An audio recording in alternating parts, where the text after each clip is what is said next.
What's up, guys? Welcome back to Jam Movies, and today we're here to talk to you about Hard Eyes, brand new slasher flick with a little twist coming at you.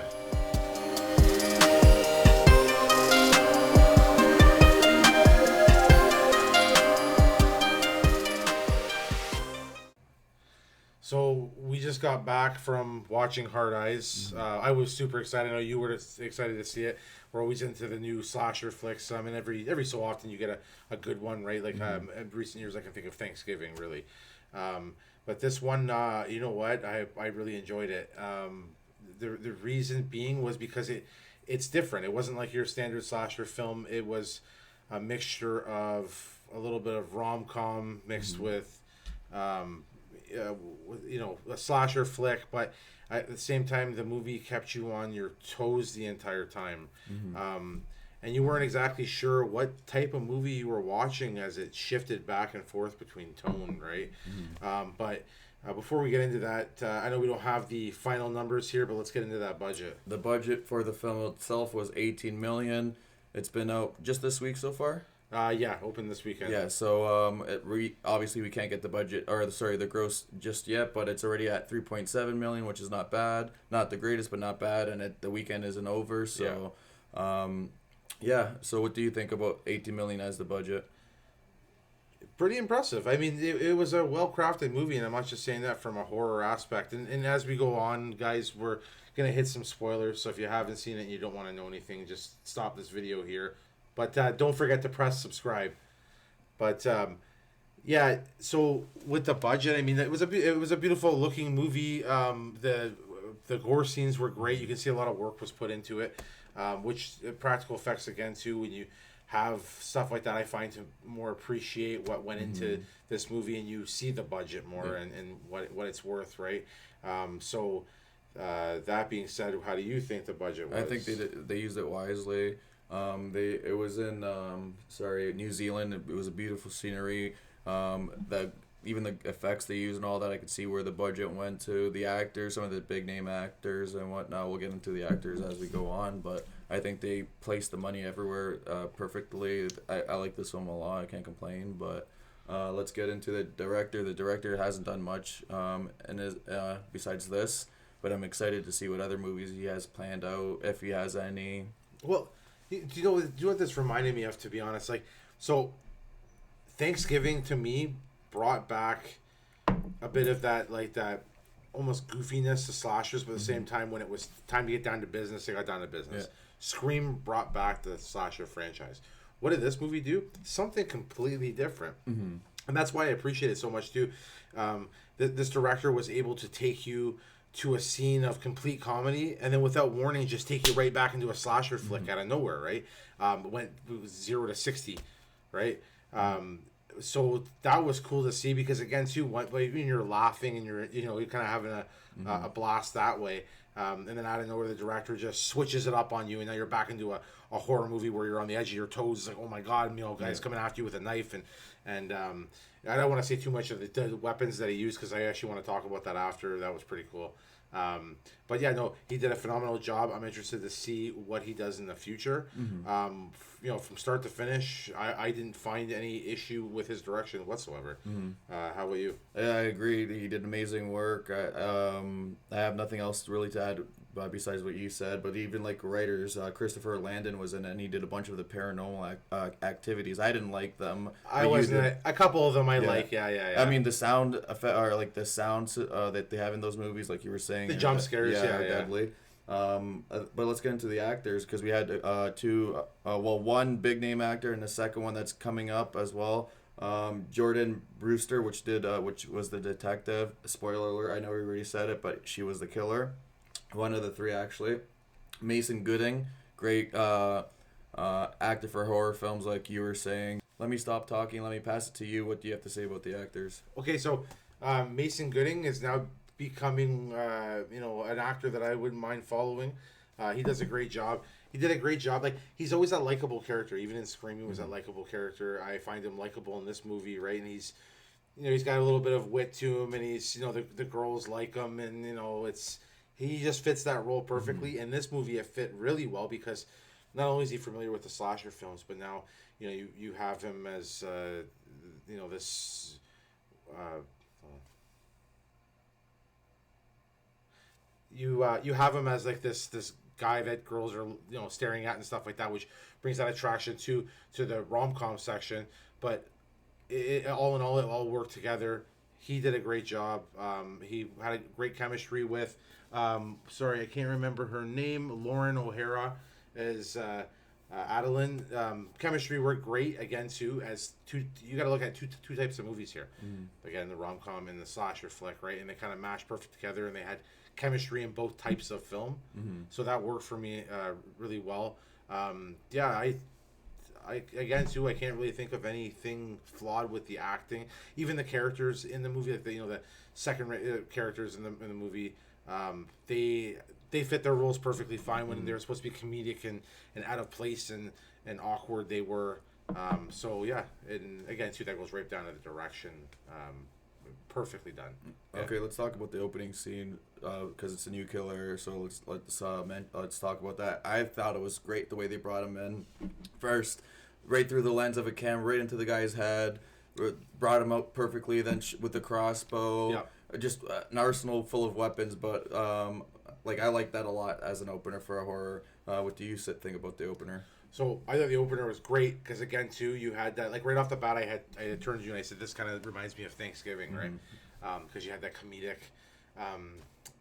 presence in the movie already, but then out of nowhere it just kind of like flips it on its side, and again that terminology 0 to 60, and the cameraman gets killed, and then the other the couple they get killed, and then it keeps escalating, like you know what I mean, like he's using different weapons, he's using different methods. The part where he actually finished off the other half of the fiance duo, in that whatever that press thing that they had there, I wasn't sure. Farm or whatever. I'm pretty. Well, was it a winery? I'm assuming it was something for grapes. Maybe. Yeah, that makes sense. Yeah.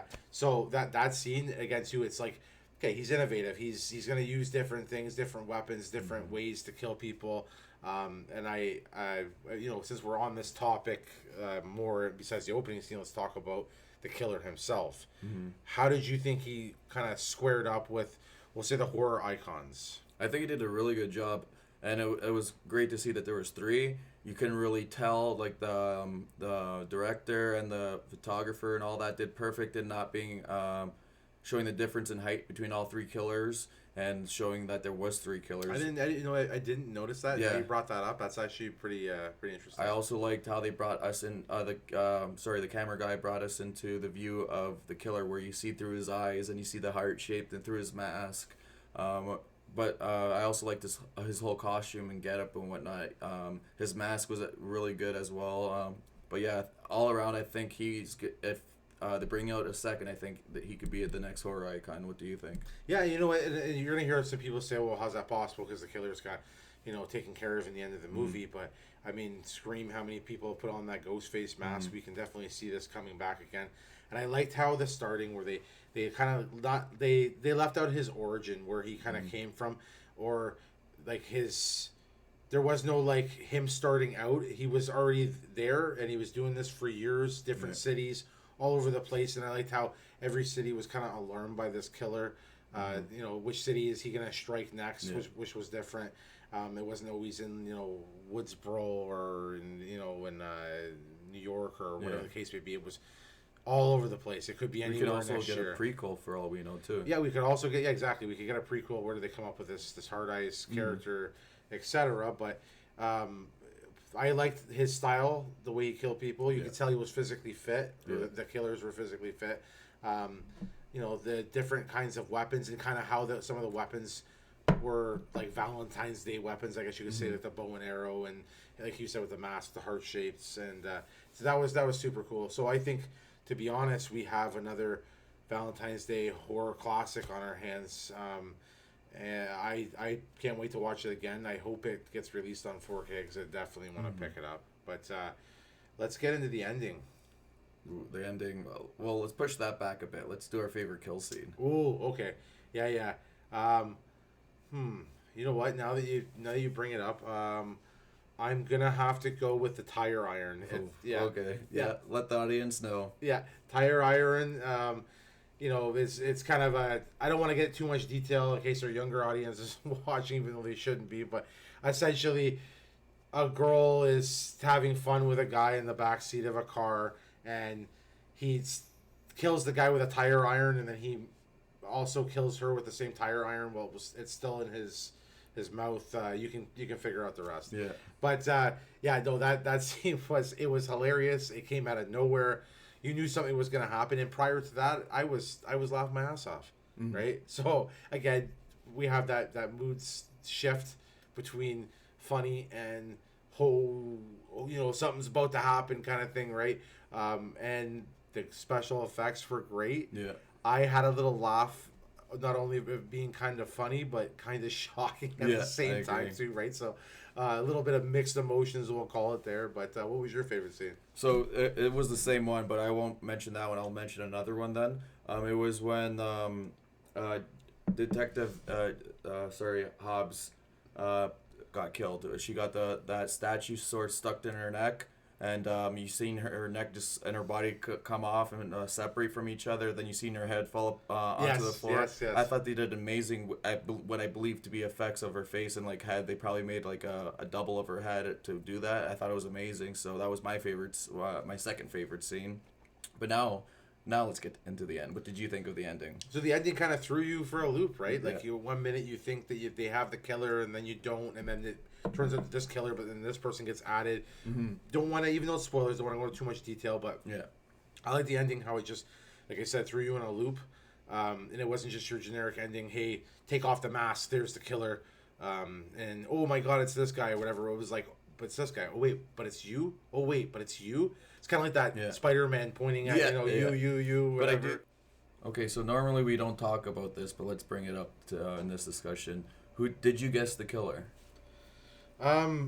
Initially, yes, because I only assumed there was one killer. Mm-hmm. But against you, it wasn't the first killer that was revealed. So yes and no. Mm-hmm. It was weird. Like, it's almost like they gave us a few endings in this movie, right? Where you thought it was an ending and it wasn't, and then you thought it was an ending again and it wasn't, right? So it was, it kind of threw you, like I said, for a loop. But no, I guess I really couldn't say I guessed the killer. Mm-hmm. Did I guess the right one in the end? Yeah, but not how it played out. Did you? I guess the one killer, which was we found out at the very end, was the killer. The one that was killed first, I thought was the one that was revealed at the end. I don't want to spoil too much, even though we spoiled a bit. Not the female, but the other one that was in the police station. Yeah. That one I guessed. The tech support guy. Yeah, but the rest I did not guess. Yeah. Especially the one you guessed, I did not guess that one either. Yeah. But that being said, we said everything we had to say about this movie. Let's get into it. What do you rate this on the Jammeter? Ooh, you know what? I'm gonna have to go with a 90. 90? 90. I really enjoyed it. At first, I didn't think it was like, it kind of felt a little bit like a rom-com at first, especially after that opening sequence, and then it just went kind of like silent for a bit with the slasher elements. But then it picked right back up, slowed back down, picked up. So it was like a roller coaster ride. We're going up and down and around, right? So yeah, I think that's a fair call on that one. How about you? What do you think? I rated it the same, 90%. I think it fits the movie perfectly. The multiple endings. The first time where the killer got killed, I thought that was the end of it. Then they started like prolonging it with like the more comedic, romantic side. So I'm like, okay, it's ending off now, kind of bring into a sequel. Boom, nope. There's still another killer that you forgot, that you missed, blah blah blah blah. So that really got me into it and more entertained. I liked the kill scenes. I liked how the effects, everything. A lot of these actors didn't do much movies as well, and I believe the director hasn't directed as much movies either. But the whole movie as a whole is complete. So 90% is fitting. I could even rate it higher, but just based off the first watch, I don't want to rate it too high, but 90 is, I think, perfect for this movie. Yeah, absolutely. All right. So, with that being said, guys, I hope you enjoyed our discussion today on Hard Eyes. I hope you guys get a chance to go see it in theaters. Guys, please support theaters. No better way to watch a movie, really. It doesn't matter what equipment you have. But if you like this video, hit that like button, hit that subscribe button, and thanks for jamming out with us, guys.